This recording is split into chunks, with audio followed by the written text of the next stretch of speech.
शिव पुराण। ओम नमः शिवाय।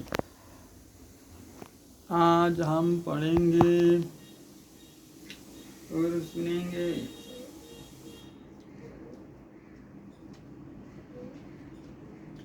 भगवान शिव का बारात लेकर हिमालयपुरी की ओर प्रस्थान। ब्रह्मा जी कहते हैं, मुने तदनंतर भगवान शंभु ने नंदी आदि सब गणों के अपने साथ हिमाचलपुरी को चलने की प्रसन्नता पूर्वक आज्ञा देते हुए कहा, तुम लोग थोड़े से गणों को यहाँ रखकर शेष सभी लोग मेरे साथ बड़े उत्साह और आनंद से युक्त हो गिरिराज हिमान के नगर को चलो।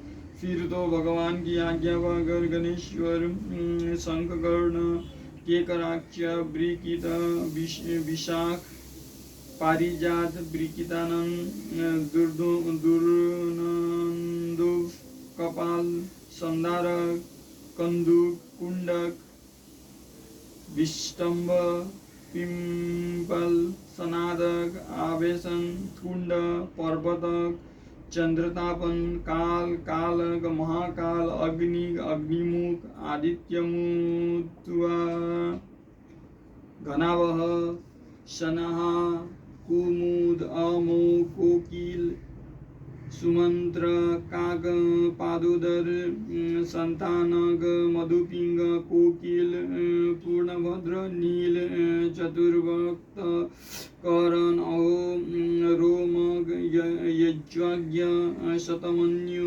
मेघमन्यु काष्ठगुड़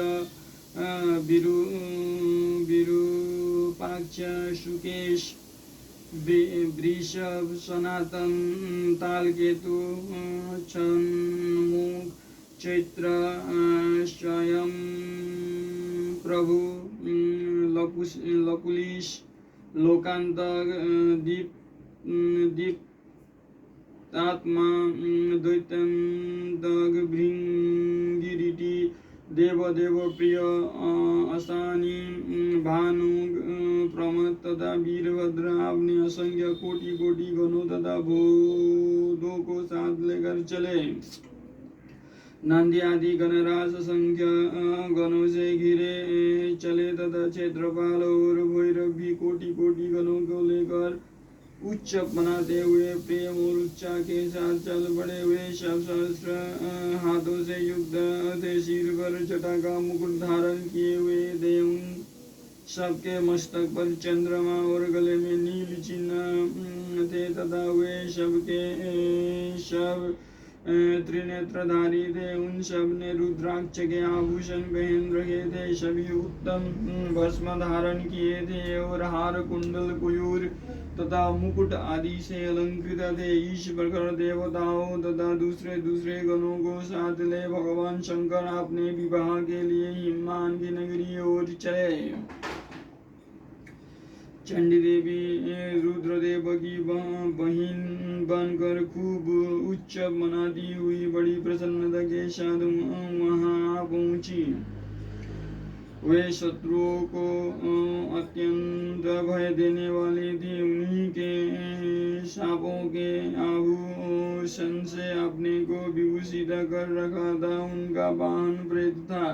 वे उसी पर आरूढ़ अपने माथे पर एक सोने का भरा हुआ कलश लिए चल रही थी। वो कलश महान प्रभा पुंज से प्रकाशित हो रहा था। उन्हें वहाँ करोड़ों दिव्य भूतगण शोभा पाते थे, जिनका रूप विकराल था।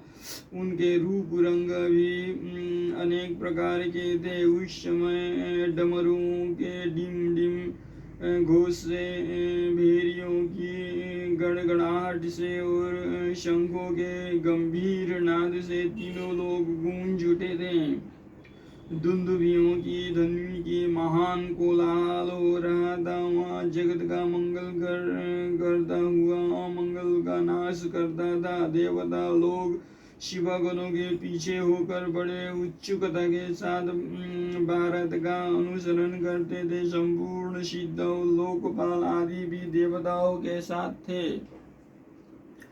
देव मंडली के मध्य भाग में गरुड़ के आसन पर बैठकर लक्ष्मीपति भगवान विष्णु चल रहे थे। मुने उनके ऊपर महान छत्र बना हुआ था जो उनकी शोभा बढ़ाता था।